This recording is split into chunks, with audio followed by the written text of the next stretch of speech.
Welcome to the NBA Carousel, a Sideline Sports Network production, proudly sponsored by Score No Score app. Download it on Apple or Google Play Store. Watch Sideline Sports tomorrow night at 8:30 p.m. Eastern to see a live demo of the app during the Game 1 of the World Series. I'm Megan Price, your host, and let's go ahead and get started. Our first guest this evening is Jordan Long, and he will be covering the Phoenix Suns and the Denver Nuggets. Hi, Jordan. Hey, Megan. How are you? I'm good for the most part. I mean, the Nuggets are 2-0, while the Suns are 1-2. 1-2. Okay, so let's start with Phoenix, and then we can end on a high note. That sounds good. Awesome. When the Suns lost to the Nuggets, it was expected. Basically, there was so much emotion, especially game 1.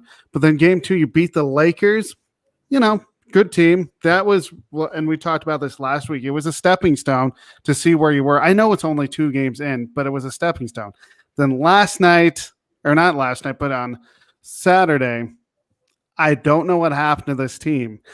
Basically, they trailed the whole game to Portland, and Portland came out firing. I'll give them credit. They scored 21 threes.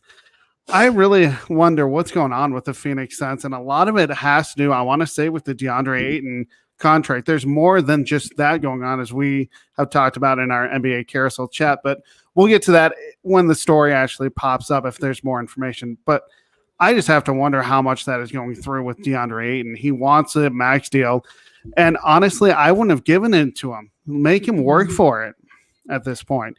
I agree. I do think that he improved last season, but I still don't see the aggressiveness that I want to see out of a player that wants a max deal. You don't see Ja Morant scared to go and hit the rim, or you don't see him scared to do anything, honestly. So, and those are the types of players that are getting max deals.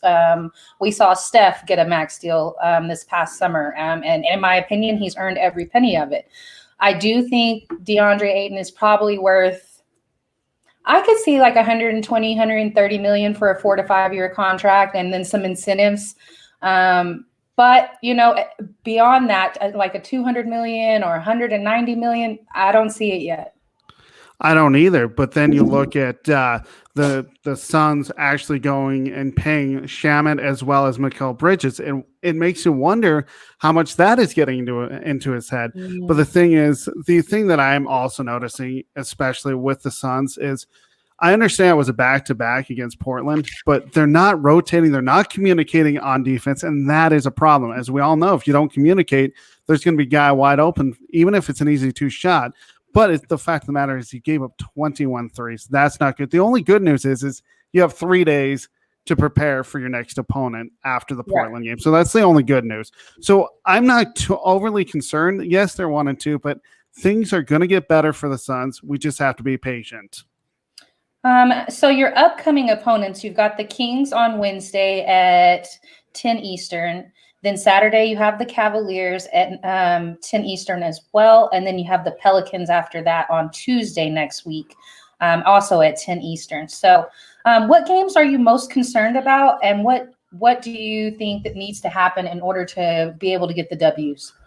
Well, the Pelicans scare me because, I don't know if Zion Williamson is playing right now, but the fact of the matter is they're one of those teams that can push the Suns around, especially since they are kind of a young team. They can push the ball up, and the Suns just have to get back on defense, and that's what they're not doing. Kings, I don't know what you're going to get from them. Same with the Cavaliers. But I think the Pelicans are the hardest opponent for the Suns coming up, just because they're a young team and they almost made the playoffs last year. And this is a team that's going to be improved. So you still got to, play great defense. And hopefully you're going to learn from this experiences from Portland when they lost 134-105 into those games. Say, we got to communicate on defense. And then also thinking about your other opponents, the Cleveland Cavaliers, they may not have the most going on, but they do have Jarrett Allen right there in the lane. Now, the Pelicans are having some in-house drama as well. There's been some drama with Zion. They changed coaches this year. So not really sure what to expect out of them. I agree with that. I would be concerned about Cleveland. I know Jared Allen has the ability to be completely in the lane and also at the 3-point. He has the ability to shoot that ball all over the court.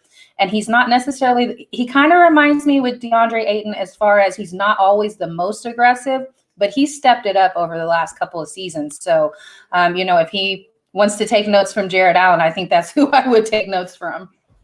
And as we saw against the I know I'm going to last year against the Milwaukee Bucks, when you're physical in the lane, that really hurts DeAndre Ayton for some reason. Right. He cowers. And that's also why they got JaVale McGee. Now, I don't know how much JaVale's really going to play against the Kings, but if he's in there, he's going to be aggressive, which is what they need. And I loved that pickup for you guys. I know that he is extremely physical. He's not always the best shooter, but he is an extremely physical player. So definitely a rim protector. And that might be the direction you need to go as far as a Band-Aid on the situation until you figure out what's going to be happening with Ayton. So moving forward, let's go ahead and slide over to Denver. Now the Nuggets, you said they are 2-0. Yes, they are. I mean, we saw them beat the Spurs, which you used to be the rep for them, but now that's Brian Snell. But the fact of the matter is they went up, the Nuggets went up 83-82 with 8:05 left in the game. And at that point, I thought that the Spurs were going to go on another run to take the lead. But then for whatever reason, the Nuggets actually are playing defense this year, which is kind of nice to see. They went on a 19-4 run to end the game and won the game 102-96. The thing about the Nuggets is we know what Joker's going to do. He had 32 points and 16 rebounds. Barton added 12 points in that game. They shot 51.2% from the field. The one player I need to see more from is honestly Michael Porter Jr. We know what he can do. He's capable of scoring 20 points per game. Right now, he's at 11 points per game. And in that Spurs game, he didn't do much, had a big 3 at the end, but only had 7 points. You need to see more from that. I'd like him to, be more aggressive in the lane. He hasn't really been, driving in the lane like we saw last year, but he needs to be more aggressive, especially with Jamal Murray out. It can't be all Will Barton, and especially can't be all Nikola Jokic. Jokic is going to have 20 to 30 points per game and pick up 10 rebounds. But the fact of the matter is you need more from Michael Porter Jr. Absolutely. And real quick, while we're talking about the Spurs game, I want to just shout out in that game, we actually saw Keldon Johnson with 27 points. I know there was a lot of skepticism about Keldon when he made the Olympic team, and I enjoy seeing that he was able to not only get the gold medal, but continue to grow in his season, in his play.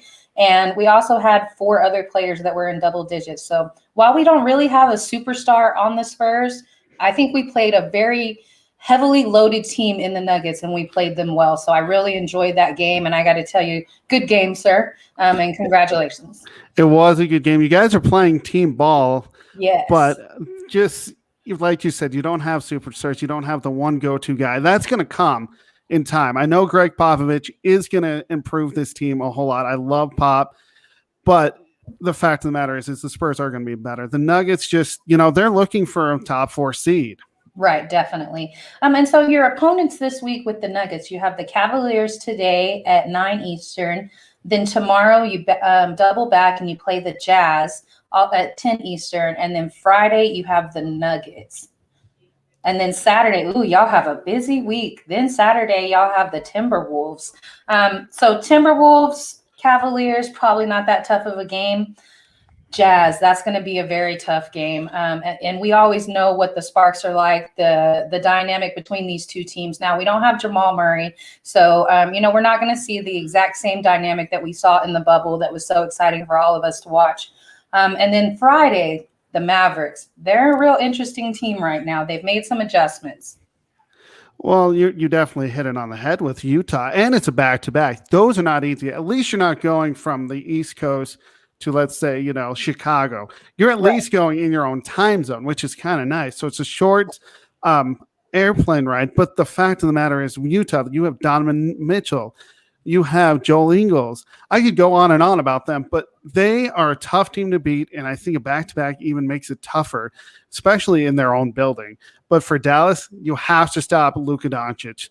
Right. Tough player. he just reminds me, I'm going to say he reminds me almost like a Devin Booker of the Phoenix Suns because of what he can do offensively for him. So you got to shut down Luka.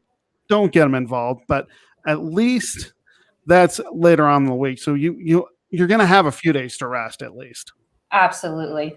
Well, awesome talking with you, Jordan. Let everyone know where they can find you and they can follow you, and good luck on your games this week. Thank you, Megan. You can find me here on Mondays at the NBA Carousel doing either the Denver Nuggets as well as the Phoenix Suns. That is the team I rep. You can find me on the NFL Carousel on Thursdays, and you can find me at Sports Scoop 1 on Twitter, as well as reading my blog Mondays through Fridays at sports-scoop.com. Thanks, Jordan. We'll see you next week. All right, guys, we're going to go ahead and slide over to our next rep. We have Will Vogel covering the Charlotte Hornets. Hi, Will. Hey, Megan. How are you? Doing well. How are you? Doing great. So talk to me about the Hornets. What do y'all have going on? Well, we're 3-0 right now, but we're down 2 at halftime against the Celtics. All right, and that's always an interesting game because you guys have swapped players over the years. So now I know Kemba's not there anymore, but there's still, Terry Rozier now plays for y'all, who was playing for Boston when he came in the league. So that's always going to be an interesting game between the two of y'all. So let's talk about the 3-0, the games that you guys won over the last week. Pacers was insane. I went in person. That was insane. If 1 point difference. Highlights. Yeah, 1 point difference. The highlights. You guys ended up winning that game 123-122. That's really exciting to see in person. Aren't you glad you bought the ticket to that particular game? Oh, yeah. Literally, I was scared because it was Sabonis, and he was killing the paint. He was dominating the paint. Right. And then Plumlee's not a great defender. I'm being honest. He's not great at defense. So we put in P.J. Washington, and Sabonis had a baseline fadeaway, which 50-50 going in, but I was scared we were going to foul him, but it was a back-and-forth game. LaMelo Ball had 31 points, 7 for 9 from 3. He really was on fire that game, and Gordon Hayward had 27 points. And awesome to see him on the court. It's been a while. He ended the season last year injured. So great to see him back in pace. And then the next game that you guys ended up playing was against the Cavaliers. You won by 11 points. And then last night, y'all beat the Brooklyn Nets 111-95. Congratulations. Now, they are a heavily favored team in Vegas as far as making it to the finals. So how did that feel? And what do you think that y'all did right?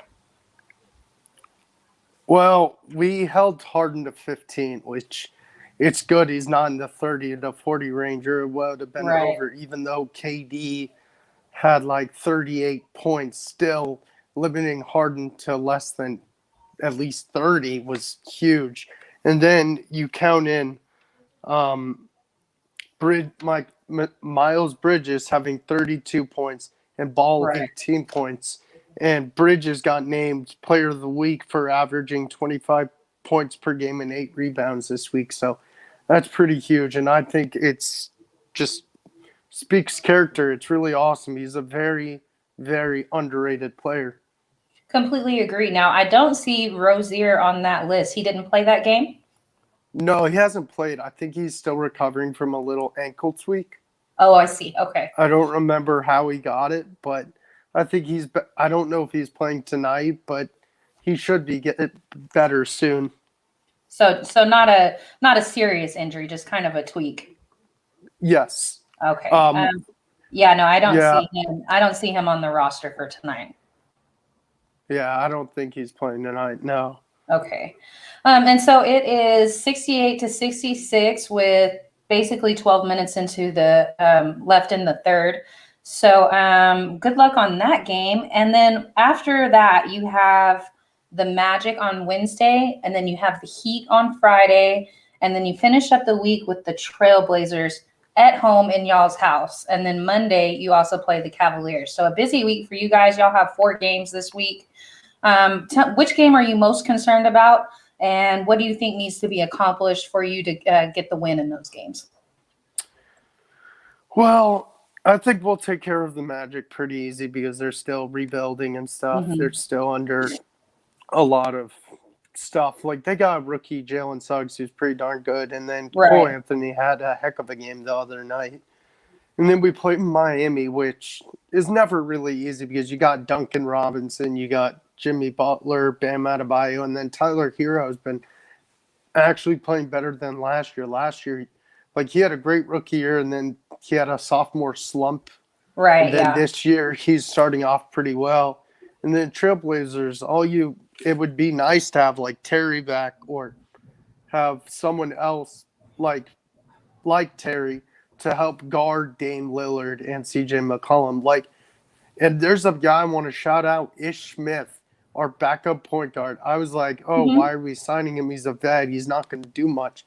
Well, he's actually dropped double digits lately, and he's played pretty darn well. Awesome. You know what? I felt that same way about our first round draft pick, Josh Primo. And I hadn't heard that much about him. He's literally the youngest player to ever be in the NBA. He's 18 years old. He played 300 games for the college that he went to. And I wasn't sure how it was going to come to fruition for him, but he's played well. And so I really like it when you come across a player that you're not too sure about and then they start shining. So that's always nice. Yes, for sure. And the game I'm most concerned about is either Miami or Portland. Okay.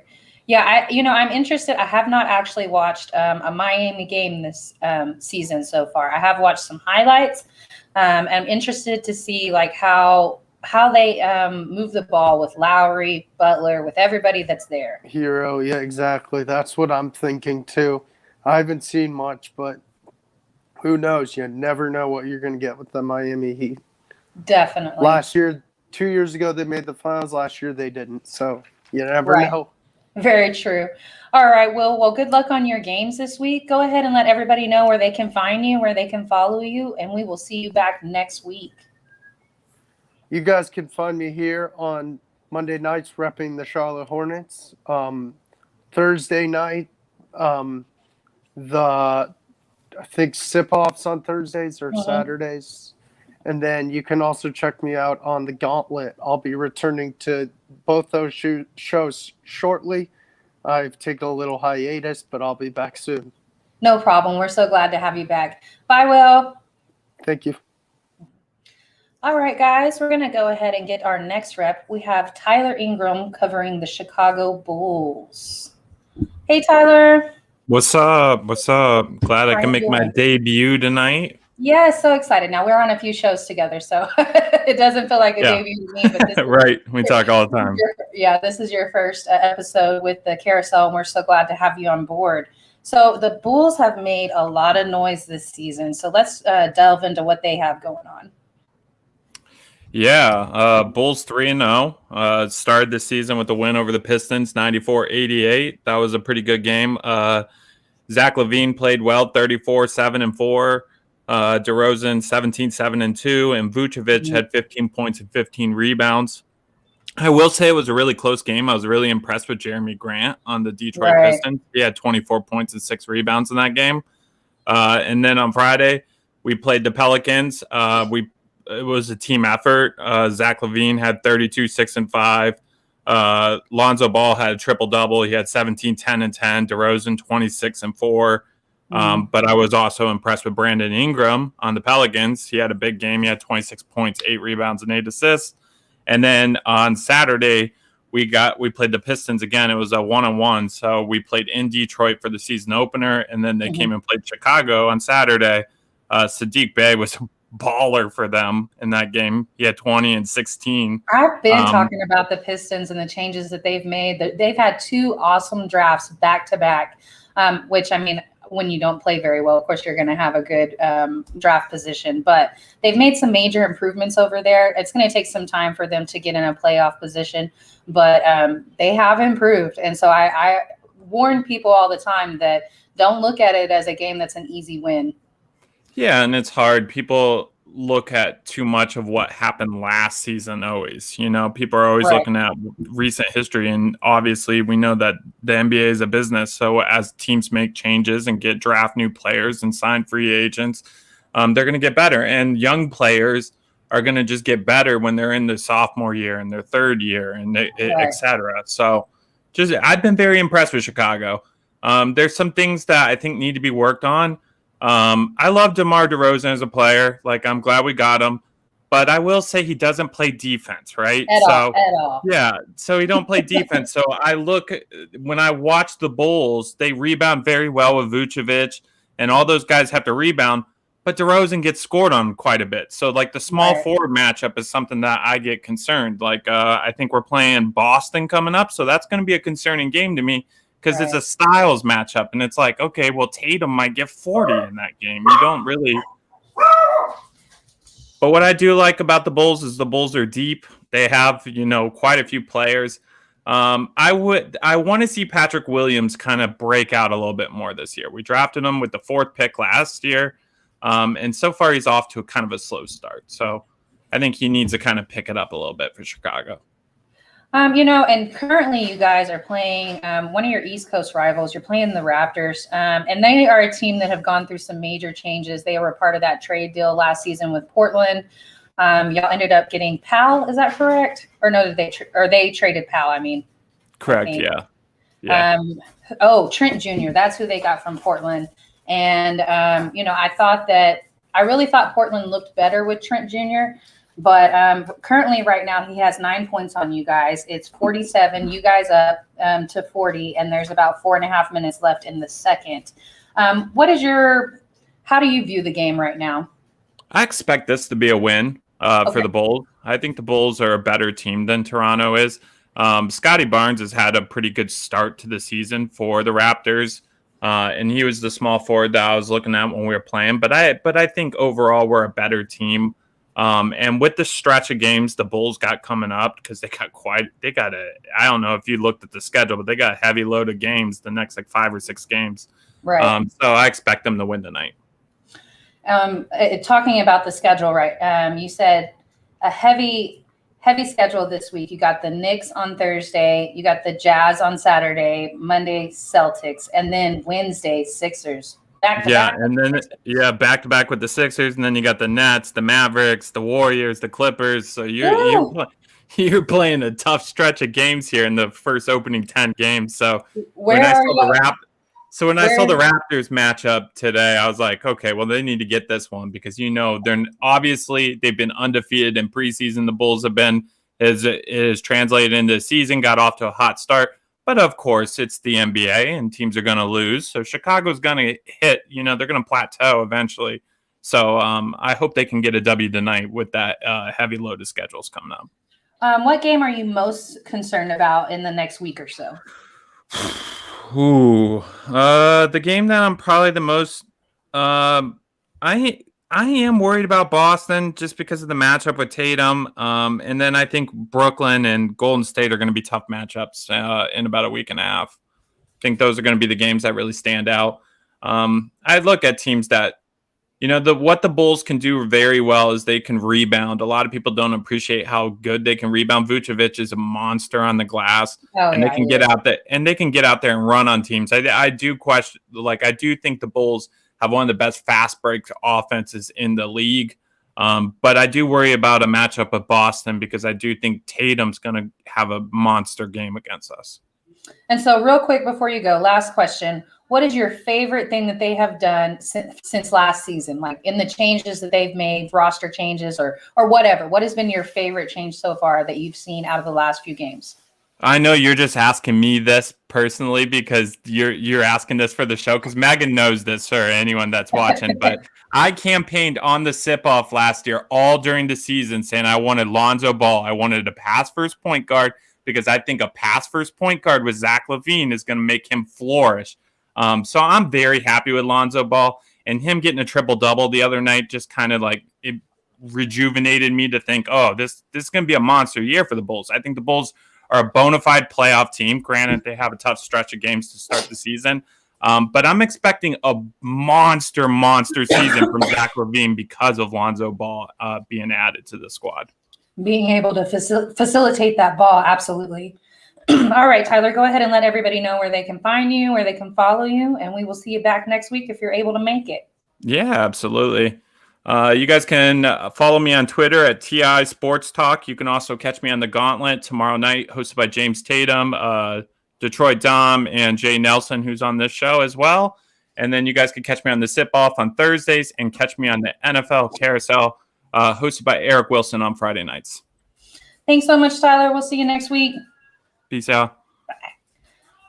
All right, guys, we're going to go ahead and slide over to the Lakers representative. We have Gerald Glassford. Hey, Gerald. How are you? I'm doing really well. How are you? I'm well, Megan. Thank you for asking. I'm a little bit better now, a little bit more at ease now that the Lakers actually have one in the win column, although there's still much concern right now in Lakerland.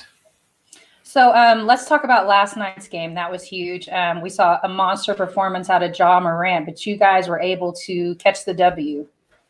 That's correct. Yes, he missed that final free throw on a very dumb foul by Kim Basemore. And again, the Lakers shooting well from three. That's a very encouraging sign, something they haven't done. But unfortunately, their defense is something of a great concern right now. Has been something since the offseason I have been concerned with, and I've said it on my show on numerous occasions. So I'm very apprehensive right now as far as where we're going to go, how we're developing. And, of course, the struggles continue for Russell Westbrook. He got 13 assists, 13 points. Still, the shot is nowhere near where you need it to be. We need to see the Russell Westbrook of the second half of last season. And if we don't get that Russell Westbrook, it's going to be very problematic for the Lakers going forward. Absolutely. We really saw Westbrook hit his stride, like you were talking about, in the second half of the season over there in Washington with Bradley Beal. Like they really played well. They made it to the playoffs. And so I was really surprised that he ended up with the Lakers. I'm not too surprised that it's not the greatest fit. No, it's not the greatest fit at all.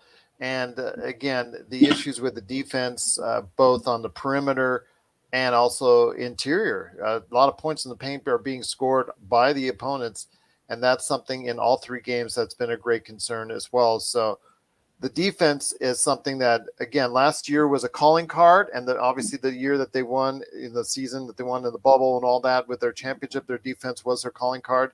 They no longer have that calling card. Right now, they are trying to go ahead and outscore teams as best they can. And if they're going to do so, Russell Westbrook has to be a lot more efficient. 9 turnovers a game is not going to get it done. Right. And he did have 13 points and 13 assists, but like you said, those turnovers are massive right there. Yeah, absolutely. But 33% shooting, free throws, he's under 50% for the season so far. So this is not the Westbrook that I think that a lot of people were hoping to get upon his return to Los Angeles. Absolutely. Now, tomorrow, you guys actually face my team that I'm a fan of, the San Antonio Spurs. They play at 8:30 Eastern, and you will be playing in San Antonio. I don't know if you've had a chance to watch the Spurs at all this season. I believe they are 1-2. They did lose 2 games, but the games that they lost to were the Milwaukee Bucks, defending champs, and then the Denver Nuggets as well. And they were both close games, not blowouts. So do you have any concerns going into this game, and what are they?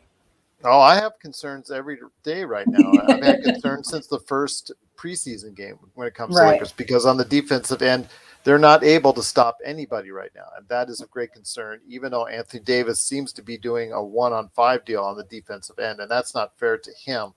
They need to go ahead and make the change right now. I understand that they've been okay during the first quarter and third quarters on some occasions so far. But I still think right now, with what I've seen, they need to make the change on a permanent basis and move AD over to the 5.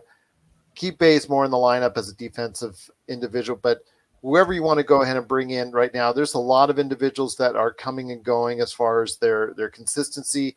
The one player I think that has been the most consistent is Carmelo Anthony. Obviously, he just got into the 9th position as far as in the top 10 all-time scoring list. So congratulations to him, passing Moses Malone. And he's been very efficient from the three-point area. but his defense has been atrocious. And that's something that last night, the reason why he was able to stay as long as he did in the game is Frank Vogel did a pretty good job of hiding him on the defensive end behind centers, behind power forwards, behind individuals that they couldn't really exploit him. And the thing is, if he gets caught in a switch and he's stuck out on the perimeter, it's terrible. It's terrible for the Lakers. But I see possibly even bringing him in through the starting lineup is, to keep that flow going, because he plays well with LeBron and he plays well with AD. So having that threat of the 3-point shot out there is probably something that we could use. And if you can limit the amount of defensive lapses on his end, he can really be an advantageous player for you. That's something that they couldn't control because of all injuries last year in Portland. So I'm hoping we can get at least some way that we can hide that defensive issue. But it's not just him, it's the rest of the team. That's what I'm concerned with. And the only thing with San Antonio is a lot of youth, a lot of good talent on that team, but there's no marquee star on the San Antonio Spurs as of this point in time. Plus, manufacturing points is sometimes difficult for your team on certain occasions as far as creating offense. So it's going to be a situation where you've got maybe an underperforming offense, meaning an underperforming defense. So which one will collide first? We don't know. But if the Lakers get through San Antonio, they've got a very easy schedule up ahead. And if they can easily go 6-0 for the next 6 games, if that's possible, because on the horizon, you've got some very, very winnable games. And if they do so, that's not exactly 100% right the ship, but at least they'll set it off in a good direction. Give the team some confidence, because you saw on Friday they were battling each other. They're battling fans. They're battling everything. LeBron, his leg did get hurt because it got rolled over, and he did hurt his leg on last night. He stayed in the game, played 40 minutes, but he did say that his leg is sore. So we're monitoring to see if he'll even be there for the game on Tuesday, because he said it's kind of iffy right now. And then, like you were saying, you have a bit of an easy schedule. You follow up Wednesday with the OKC Thunder, Friday with the Cleveland Cavaliers, and then you have a back-to-back Sunday and Tuesday with the Rockets. Rockets are an interesting team, though. I think maybe you might split that series if you continue to play how you played last night. Well, we're not supposed to. If we want to go ahead and have designs on the Western Conference, we should not be losing to a team like Houston. But you're right. If they do split the games, they're both at the Staples Center, and the Staples Center has not been a very friendly home for the Lakers so far. This is something that's happened over the course of years. They've not played their best basketball at the Staples Center. They've actually played their best basketball on the road, being one of the best road NBA teams. Interesting. All right. Well, good luck on your games this week, and go ahead and let everybody know where they can find you, where they can follow you. Well, I'm assuming that's the good luck on the games outside of the one that's being played tomorrow. Correct. Yes. But you can always find me at the Lakers Fast Break. We put up shows 4 to 5 times a week, depending on how much activity I got or how busy the schedule flows. But yes, just type in Lakers Fast Break wherever you get your podcast. I also host Inside Sports Fantasy Football once each week on the weekends. I want to go ahead and check that out for all your fantasy football needs. And for the latest news and trends in pop culture, I do have the Pop Culture Cosmos, 2 shows dropping every Monday and every Friday, and that's available also as well on 50 radio stations worldwide. Thanks so much, Gerald. Good luck on your games. Thank you. Outside the San Antonio one, yes, I do hope the Spurs win. No worries. All the best to you. Absolutely. Thank you. All right, guys, a quick friendly reminder that the NBA Carousel is a Sideline Sports Network production, proudly sponsored by Score No Score app. Download it on Apple or Google Play Store and watch Sideline Sports tomorrow night at 8:30 p.m. Eastern to see a live demo of the app during Game 1 of the World Series. Next, we have Jen Lewis covering the Boston Celtics. Hi, Megan. Hey, How are you this Jen. evening? I'm doing really well. How are you? I'm good, thank you. Awesome. Yeah. So the Celtics are playing right now. It's actually in the background. I don't know if you can hear my TV or not. No. But the current score is 88-86. And as Will said earlier, and this is kind of I'm a winner either way in this game, right? So, yeah, Plumlee, we just need to keep attacking him. So for the Celtics to get this one tonight, we have a joke on the sip off about the Plumlees that every time they get rid of a Plumlee, another Plumlee just pops up. You know what? And they keep going to my favorite university. Okay. That's funny. I'll be nice because I know we have collegiate fans watching us. Indeed. For us to keep it up, we're doing a good job tonight, specifically because I'm actually able to live watch the game. We are keeping pace with the Hornets and setting the pace as well, which is something we have to do because the Hornets love to fly up and down the court, right? We're a very fast-paced team. So I really appreciate that the Celtics have really stepped that up and seen that coming. They just need to keep attacking the interior because the Hornets are dead last in defending 2-point shots. Thus far this season, it's about the Hornets have allowed opponents to hit a whopping 59.5%. I'm quoting that, by the way, from the Celtics blog, just so you know. Okay. And tonight, Jaylen Brown is able to play. So good. Okay. He was iffy even earlier today. However, we do have Al Horford out with a left adductor strain, and Romeo Langford is still out. Jabari Parker is playing again for us because that was kind of shocking last week when we cut him and then we re-signed him again. So we cut him, and then 3 days later we re-signed him. So that's interesting. I wonder if that was a contractual issue. I think it was because his contract this year alone was worth $2.95. Okay. And so cutting him freed up a lot of money, and it was able to help with get the it was able to help get the two-way spot open to be able to sign and who we signed. Then what else was I going to say?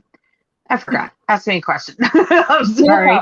I've had a slight migraine today. It keeps piling on, Megan, but today it's just a migraine. No problem. Now, you guys did have a loss this past week to the Raptors. It was 115-83, so a bit of a blowout. What do you think happened in that game? The team against the Raptors just really, Toronto just killed them because Toronto, we beat them in the 3 points because we had 32.4% of our 3-pointers going. They had 28.6. They had 60 rebounds to our 42. They had 22 assists to our 19. Honestly, all over the place, they were just killing us. Overall, there was, looking at the stats from that game, nah. Of course, Jason Tatum was our number one performer when it came to points with 18 points. Al Horford had 11 rebounds. Okay. Marcus Smart had 5 assists. And so, yeah, we're doing good. We're building. I also think that, our coach is doing phenomenal, I think. Honestly, it's his first head coaching position. Ume's doing a great job. He's, showing the passion. He got a shower last night from the guys in the locker room after their first win. That's good. And the numbers really increased. So, he's taking the losses as he should, in the truest sense of the word, of truly taking as learning lessons. Because last night we had Houston did outperform us with the 3-pointers with 43.8% to our 31.9, but we had 43 rebounds to their 40, 22 assists to their 20. We had and Jason Tatum really stepped up again. So I think Tyler's right to be a little nervous of the Celtics coming into Chicago, because Tatum is growing and growing with, he is about to have a monster game. I just hope it's not tonight. No offense, Jason. But last night he had 31 points. Harford had 10 rebounds. Smart had another 5 assists too. So things are looking solid there. Mm-hmm. Tatum's going off. He's going to keep going off. I was trying to see what the current stats were, but I'm not seeing those at the moment. But I will say, he has 28 points, 5 assists, and 4 rebounds. Now there's a slight delay because this is off the phone, but that's what he has right now. Okay. Thank you, because I couldn't find it for some reason on my computer.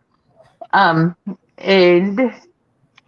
we have had, I know we mentioned 7 of the Celtics' first 10 games are away. Oh, so we've knocked out 1, 2, 3, 4. So we've gotten 5 out of the way. So we just have 2 more road games after tonight. So, and one will be in Washington. We have Washington Wednesday night and Washington again on Saturday night. So Washington Wednesday will be in Boston. On Saturday, it'll be in Washington. Awesome. And then you will end your week with the Bulls in y'all's house Monday night at 7:30 Eastern. I do think that's going to be your toughest matchup. Wizards have been going through some tough stuff for a couple of years. We finally saw them start looking better last season, about halfway through the season. They ended up making it to the playoffs. They were in the play-in tournament. They made it to the playoffs. They were unable to get out of the first round, which was not too surprising. But I don't think. Can you see me? I'm sorry. I lost the connection for some reason. No for problem. A second, I apologize. No problem. I don't think that they are the same team from last year, so I wouldn't worry about the Wizards the same way I would have worried about them the second half of the season last season. But that game against the Bulls is going to be tough. Do y'all play well on the road, or do y'all play better at home? Which I know y'all been on a road a lot. I'd say that's tough right now to say, but because we're doing pretty well right now, and we were away last night when we won. So, and our first loss was or not our first loss, but Thursday night's loss was at home. And that was the home opener. So, yeah. And we had one of our other reps chime in. Kevin, the Memphis rep, said he's really curious about what you think about Jaylen Brown. I like Jaylen Brown. I know there's always a lot of talk about him being traded. Mm-hmm. I don't think he's going to get traded, personally. I think the combo with him, Smart, and Tatum, I think they have chemistry. It's too good. Yeah, they have chemistry. Yeah, it's too good. Why mess it up? I agree. Absolutely agree. You don't find chemistry like that often. Right. So, something that you and I have talked about last season, and I feel like it is still an issue this season, is your center position. That's what I'm more concerned about. I'm not really concerned about Jaylen Brown. He does need to be able to stay healthy. He does get banged up sometimes. But I think your center position, last year you had Tristan Thompson. He's not playing for you guys this year? Correct. Okay. And so who is your starting center? Our starting center is Ennis Cantor. Sorry. Oh, Cantor. Okay. So, yeah, I guess y'all did address those issues. I'm a believer in Cantor. And you just need to have some am too. You just need to have some depth in that position whenever you need to rotate Cantor out. Okay. Well, Jen, exactly. Good luck on your games this week, and let everybody know where they can find you and where they can follow you. Thank you so much for having me. As always, Megan, I love it. You can find me on Thursday nights in the NFL Carousel, on Monday nights, NBA Carousel, of course. Wednesday night, I'll be on with Gerald. Okay. And then you can also find me on various podcast. I'm sorry, I'm like blanking right now. No Then problem. you can also get me on Facebook as well as Twitter and Reddit. Facebook, I'm Jenna Sherrill, or Twitter, I'm Jenna Sherrill, and Facebook, Jennifer Matthews Lewis. And I love being here, and I'm all over a lot of different sports blogs, including I was finally accepted into one of yours, Miss Megan, one of the really? Spurs ones. So yeah, I can spy on you guys. Awesome. Well, let me know what you hear. All right. I'll talk to you later. Thanks. Bye. All right, guys, we're going to go ahead and slide over to our next rep. We have Jay Nelson covering the Houston Rockets. Hey, Jay. Hey, what's going on? How's everybody doing? Oh, it's going really, really well. Interesting game for you the other night. Who did you guys play that I thought it was the Celtics. Now, a team that is pretty well put together. Now, they've had some coaching changes, but they're pretty well put together. They have a couple of superstars, and you guys only lost by 10 points. It was not a blowout. Like y'all pretty much hung with them the entirety of the game. We kept it close, and just like Jen mentioned on the previous segment, I felt that Tatum, he actually stepped up. No Tatum in Boston doesn't win that game. He had 31-9, and you got to do your best to contain him as much as possible. One thing that I was impressed with, though, outside of the fact that we kept it within 10 points with Boston, is 4 people for the Rockets showed up in double figures. First, you had Jayshawn Tate. He had 12 points and 8 rebounds. And then, of course, you had Christian Wood doing Christian Wood things. He had 20 points. 9 rebounds. KPJ had 15.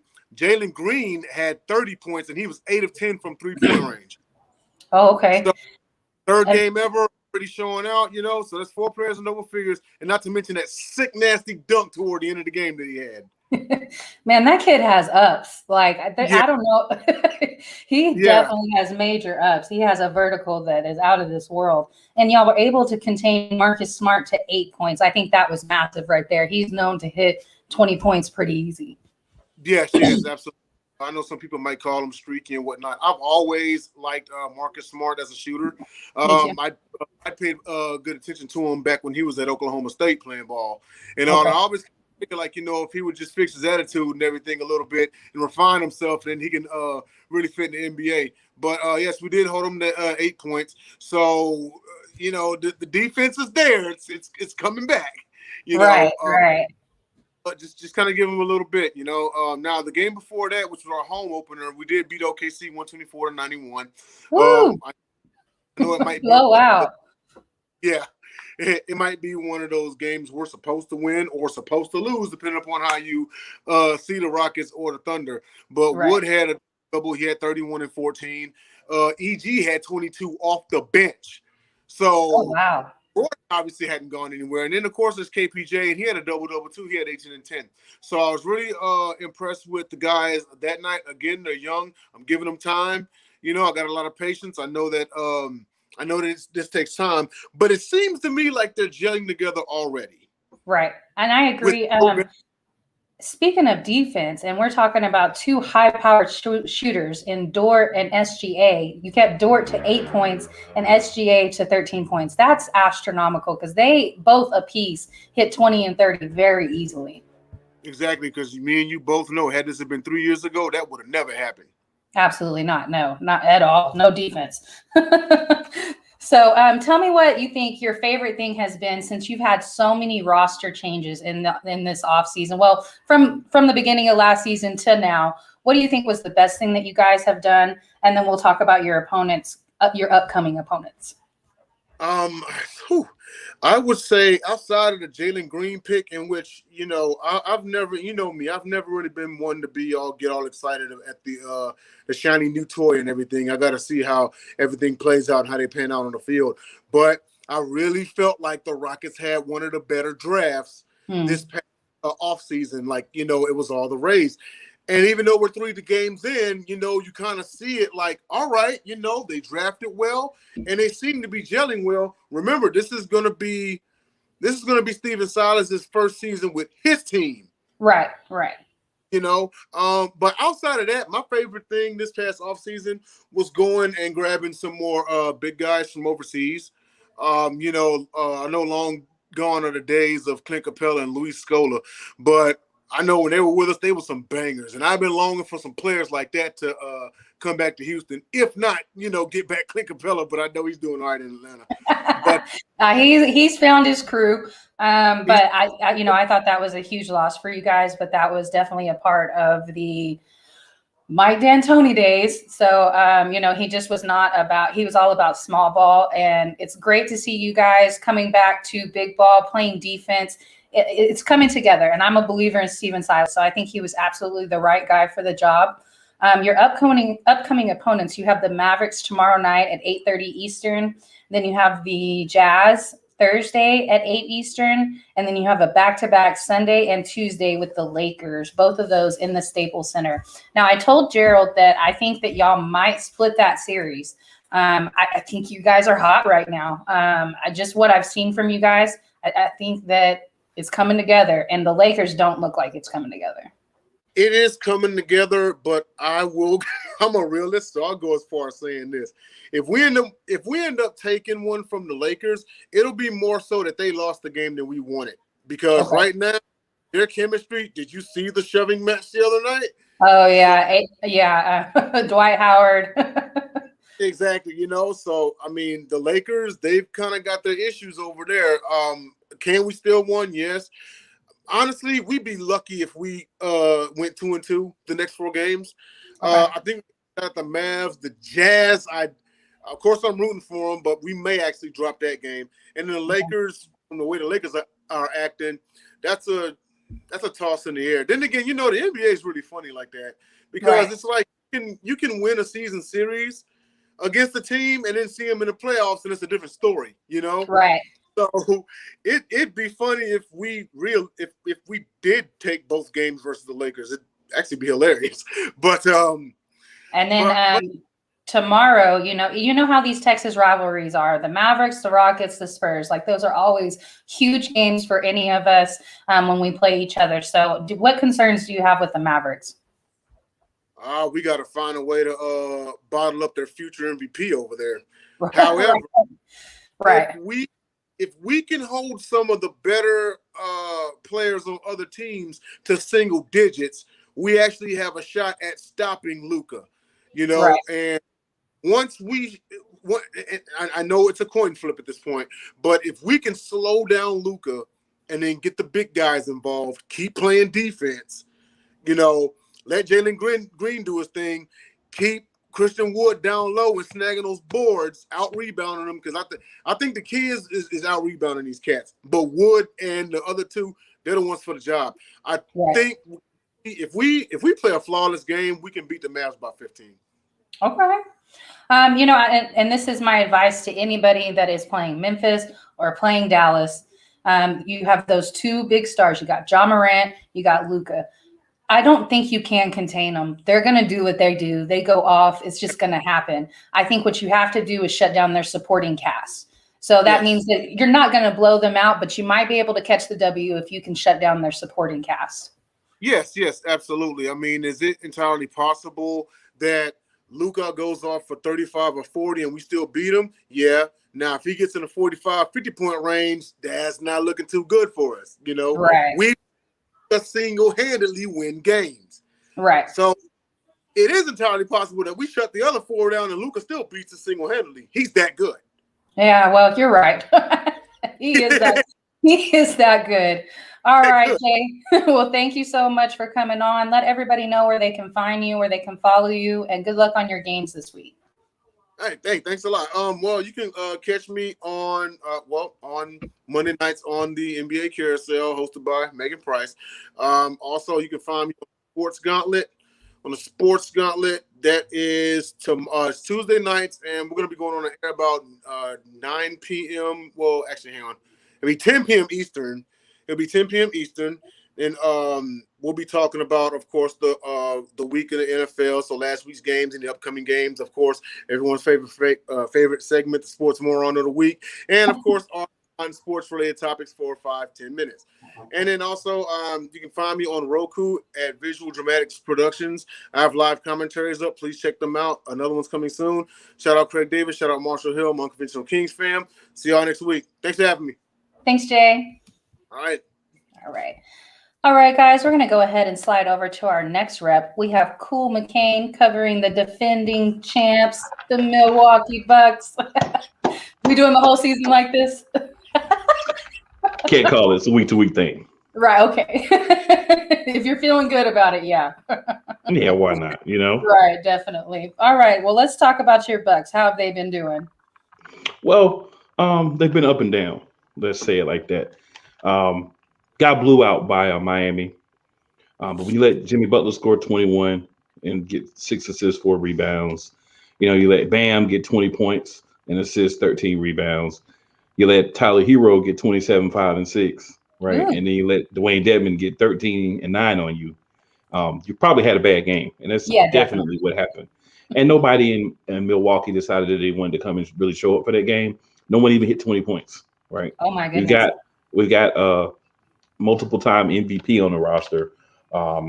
What some people say is a nice big three, but that was a game that just didn't show up. And sometimes it happens, and I guess you just flush it, as my quarterback said, and just move on to the next one. But I really like Jaylen. I do.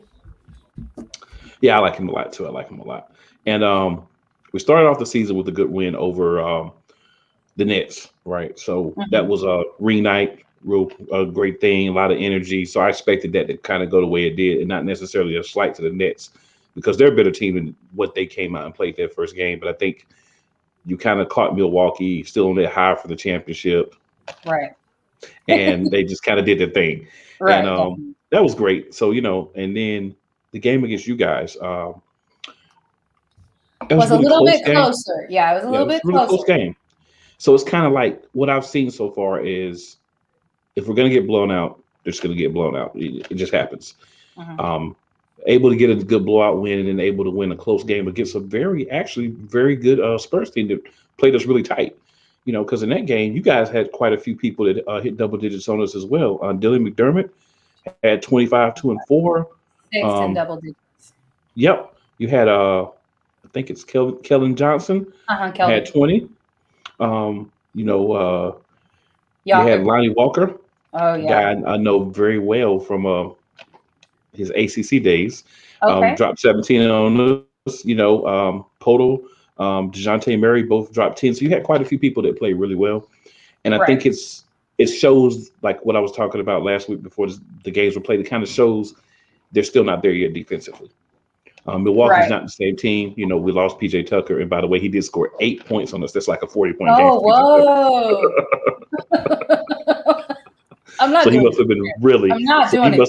But I'm just saying he must have been really, really, really focused on making sure that he was shooting the ball against us to score 8 points. It was almost double digits. I called him and told him he was going to be a bum if he didn't start hitting some points.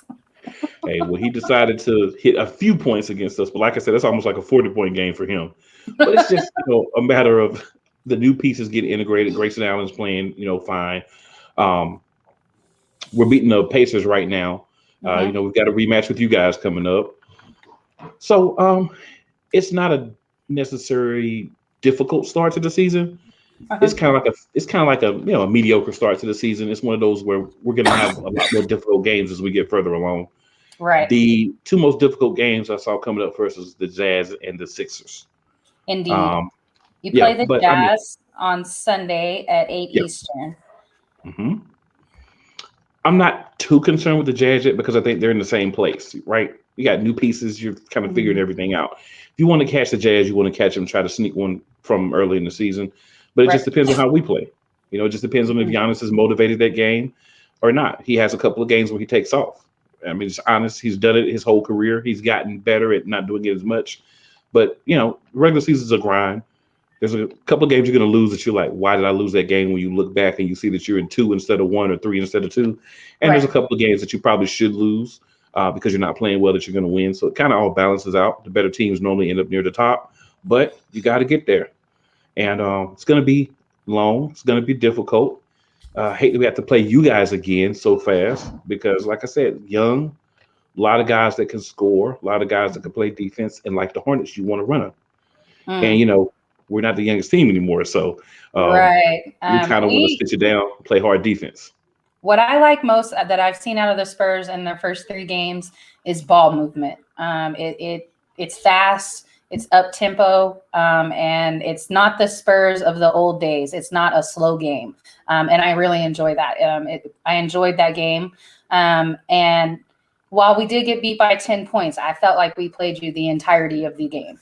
We absolutely did. That was a game. That was a good game, and we needed that, honestly. Mm-hmm. Early in the season, they needed to kind of be tested and have someone kind of come and punch them in the face and say, hey, I'm going to punch you in the face. Do you like it or not? If you can't take it, then you just fall down, but you're going to get hit. So, we survived it.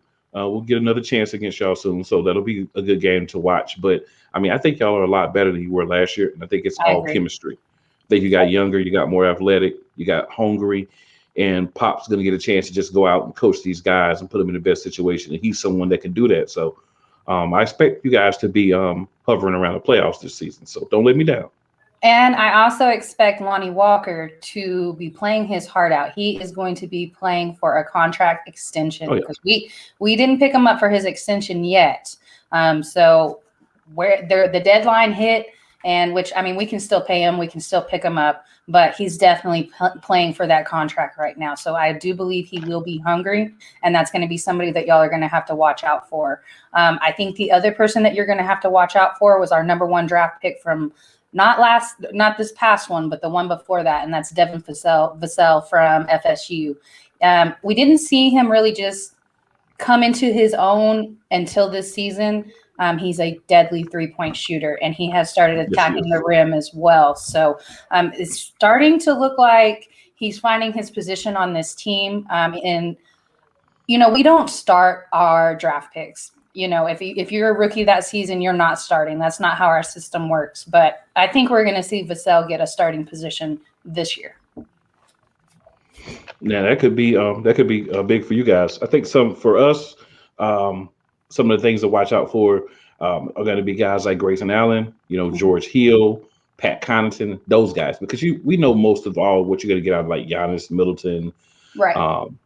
Those guys. You know what you're going to get out of those guys, but it's some of those guys right behind them that are stepping into some of those other roles that are going to be very important to what we do. And Kalazikis, once we get him more involved, he's going to be a big part too. He's a very versatile guy. He's a guard, big guard, very versatile. So a lot of different pieces that we have that we're going to be able to use in different manners. And the fear always for Milwaukee, of course, is the coaching. Right. I'll be the first one to say it. Hey, we're coming off a championship. That doesn't change anything. The coaching is the biggest concern. Is he going to be able? Budenholzer's going to be able to make the decisions, the changes, and do those things. The gutsy plays. There are going to be times where maybe you have to sit Giannis down.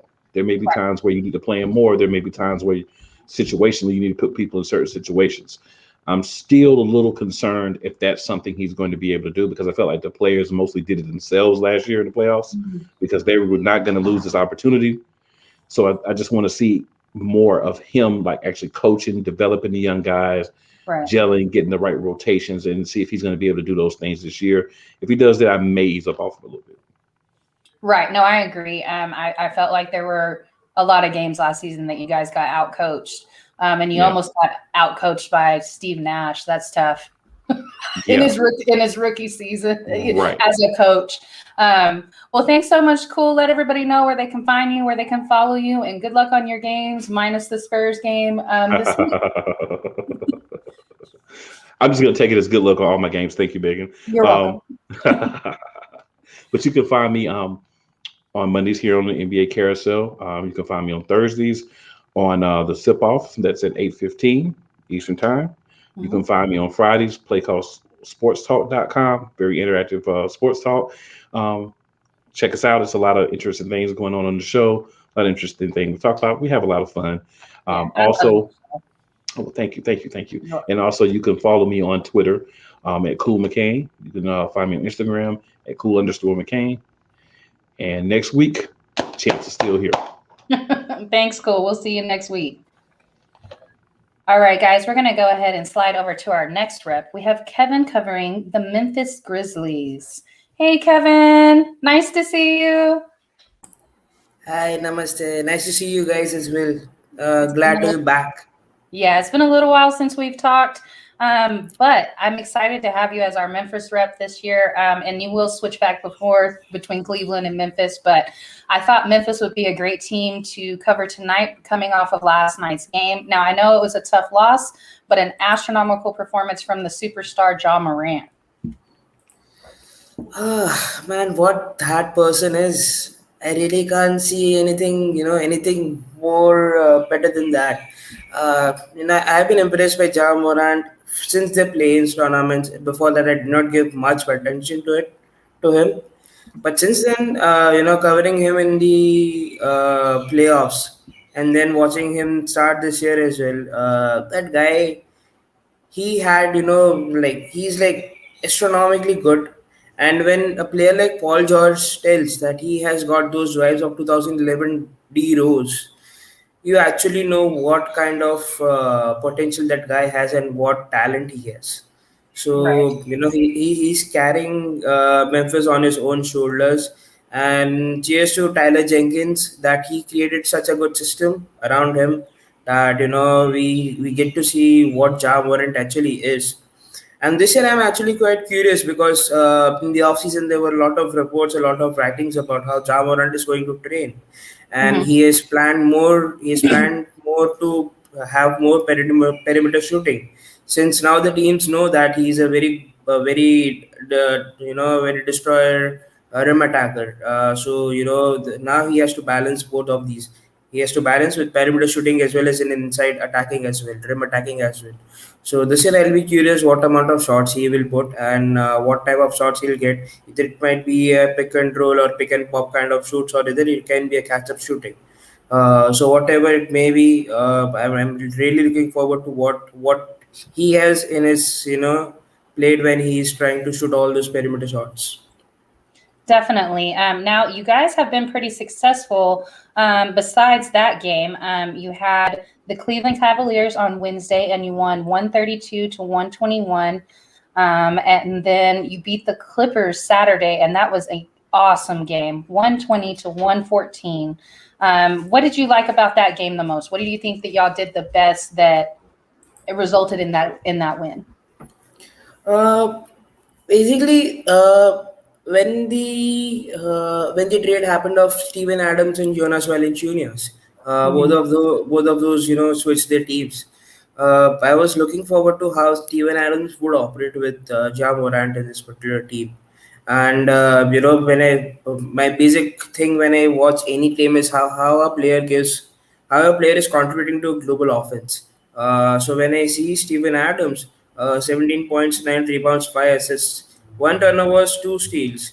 But when you see, watching all those schemes, what Memphis run, I have seen, a better Steven Adams than we have seen him in Oklahoma City Thunder. And those small sparks we used to see even the last night against Los Angeles Lakers. Steven Adams hasn't played this good uh, until Russell Westbrook was there with him. So there's this good upside the way I see a better replacement of Jonas Valanciunas. They kind of miss him in some places since Steven Adams is more paint heavy guy. He does not give you that particular spacing which Jonas used to give at most other times because he was good. He was comparatively good a perimeter defender for Right. Memphis Grizzlies. So yeah, this is something which I'm looking forward to. I'm really looking forward to what these two guys have in future for them, since Adams is more good of a roller and more good of a dominant force under the rim. So let's see how it plays out. Until now, it has been good, but the sample size is very very small. But I'll definitely look into this. It's going to be really interesting for Memphis this year. I really like the Steven Adams pickup for you guys. I thought he declined some, and I think it was just drama in New Orleans. He looks great with you guys. And whenever I think of Steven Adams, I always remember that interview with Jimmy Butler where he was talking about getting hit by Steven Adams, and he was like, "That was the hardest hit I've ever had in my life." Hardest, yeah. The brick You know wall. what interview The I'm brick talking wall. about. Yeah. Man, he's like the Cro-Magnon man almost. So He's a your New upside, Zealander. He's a New yes, Zealander, so he has to be. Yes. TV. So on Yeah. your games, Wednesday at 10 Eastern, you guys play the Trailblazers in Portland. Then you follow up with the Golden State Warriors in San Francisco Thursday at 10 Eastern also. Speaking of the Heat, you play them on Saturday at 8 Eastern. And then you finish up your week Monday playing the Nuggets at 8 Eastern as well. So that's a tough week right there. You got the Trailblazers, who that might be the most winnable. That might be the most winnable game right there, in my opinion. Yes. Warriors look good. Warriors look really, really good. Yes, and Miami, they're interesting. They're playing well. I think they're still trying to find their system, trying to find their fit right now with Kyle Lowry, but they are playing well. And then the Nuggets, that's a tough team too. Now, I know they're missing Jamal Murray, but they're deep. They are deep. Will Barton has been, taking the offense as well. Haven't seen much of Aaron Gordon as well. So looking forward what Aaron Gordon is going to perform, since he has not got that he has not got that small kind of what we have expected him since he was traded to Denver Nuggets. He has not been at its best yet. So looking forward to what Aaron Gordon has. In the past 2 matches, he has been the third, fourth scorer for the team, even though he was expected to be a third star for Denver Nuggets. So I'm looking forward to what Aaron Gordon has has for this team. But when I see Will Barton, man, that guy post injury, I don't know what he has had in his preseason or off-season workouts, but he seems to be really, really good. And the team is deep. That's correct. Very deep. Michael Porter Jr. as well. So a good young core against another good young core, mentored by experienced heads. Awesome. Well, Kevin, thank you so much for coming on this week. I look forward to you being on. Are we not talking Cavaliers? No, we're not doing Cavaliers tonight. No, we're just doing Memphis tonight. We are kind of on our time constraints, but next week we will definitely do both of them. I'll have you do both of them next week, and let everyone know where they can find you, where they can follow you, and we will see you back next week. Yeah, you guys can find me on the KEF pod, the Spotify podcast, and on the KEF blog as well, where I write a lot.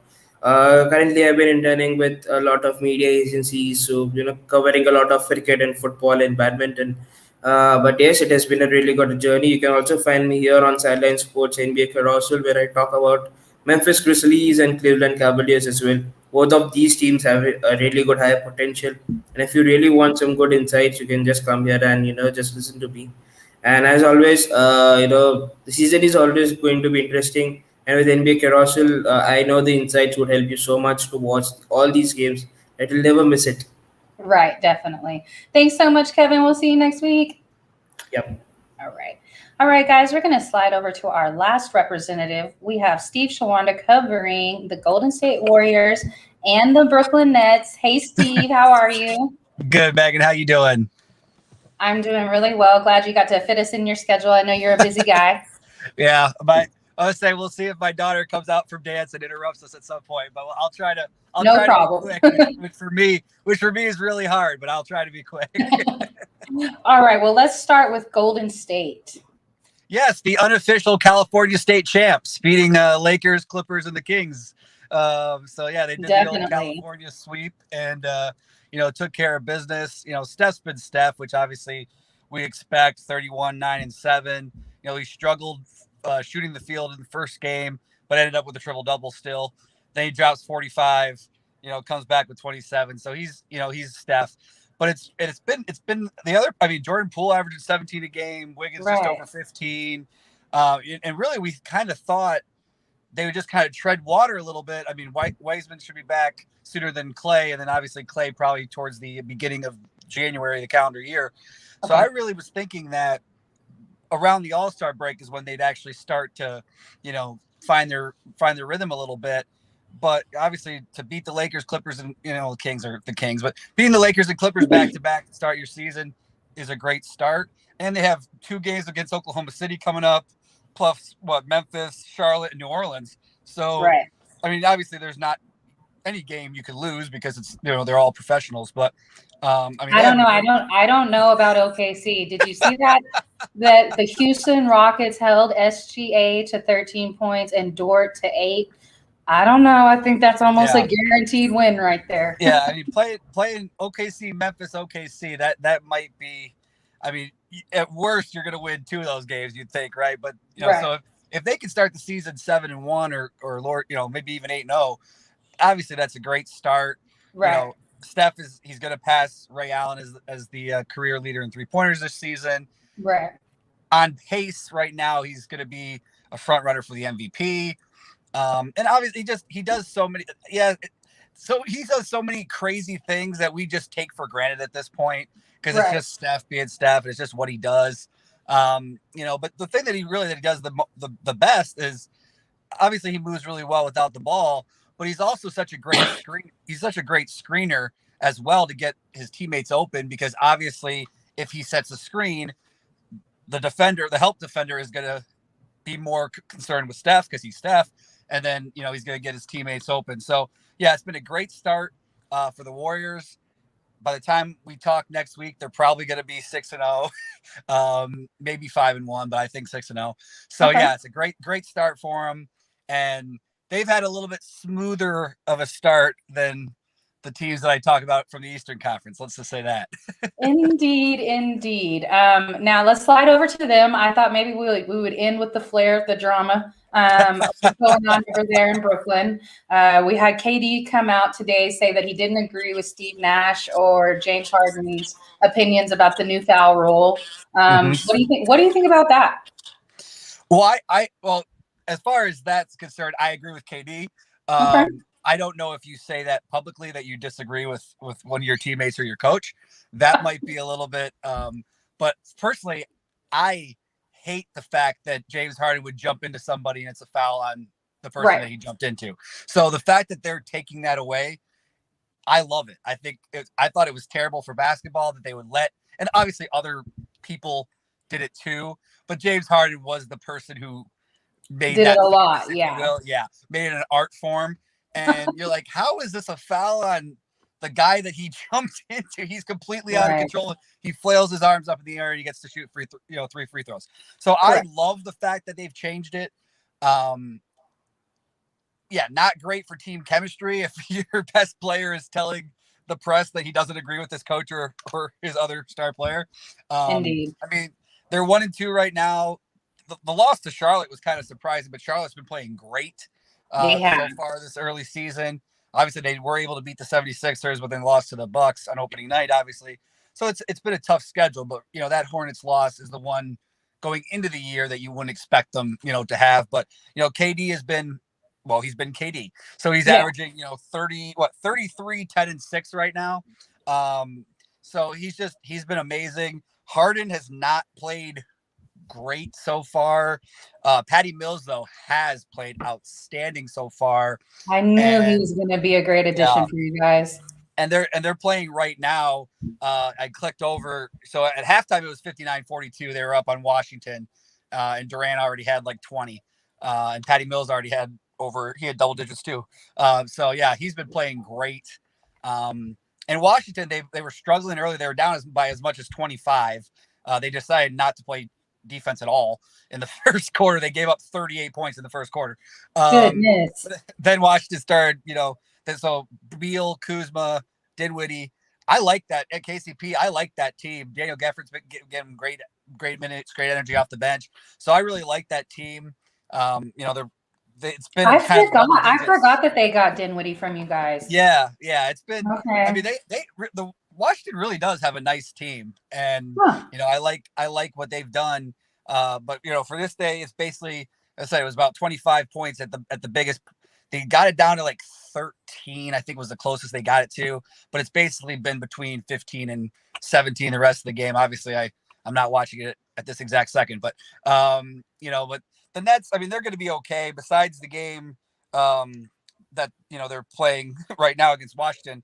I mean, they got the Pistons twice coming up. They got the Pacers. They got the Heat and the Hawks. So, I live in Michigan. I like the Pistons, but those two games are going to be wins for them. Pacers haven't looked great, so that's another win. Heat, definitely is going to be a tough game. And then obviously the Hawks, you got Trae Young doing Trae Young things. So, not the easiest next week games for them, but when you have Kevin Durant, you always have a chance. So definitely. Oh yes. He's one of those. The same way you talk about Steph that, he probably could beat you himself. You could shut down everybody else. Like Luka, you could shut down everybody else, and Luka could shut down everybody else. And I mean, there's a play right before the end of the half that, I mean, he's 35, 37 feet away from the basket with a hand in his face, and he just calmly just drills a three. I mean, you can play great defense on him. He's so long. He's so, skilled. That he can tell you exactly what he's gonna do, and then do it. You can know what he's doing and still can't stop it because of how great he is. So that. So he's Larry Bird incarnate. Yeah. Larry, let's say Larry would do that. Larry would tell you what I'm about to do, and then you go do it. So and it's great. You're always gonna have a chance when you have Kevin Durant on your team, obviously.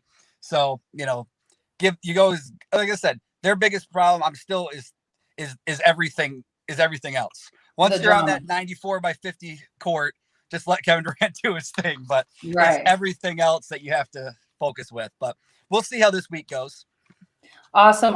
Well, thank you so much, Steve. Good luck on your games this week with both teams, and I know you'll probably be watching every single game that is played. I most likely. Let everybody know where they can find you, where they can follow you, and we will see you back next week. Absolutely. Yeah. Easiest way is just on Twitter. All Eyes On the letter U Hoops. I have a website, basketball recruiting service.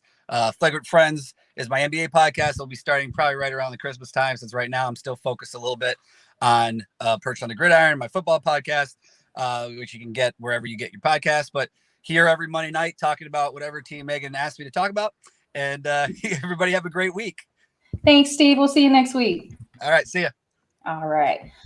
All right, guys, I want to remind you that the NBA Carousel is a Sideline Sports Network production, proudly sponsored by the Score No Score app.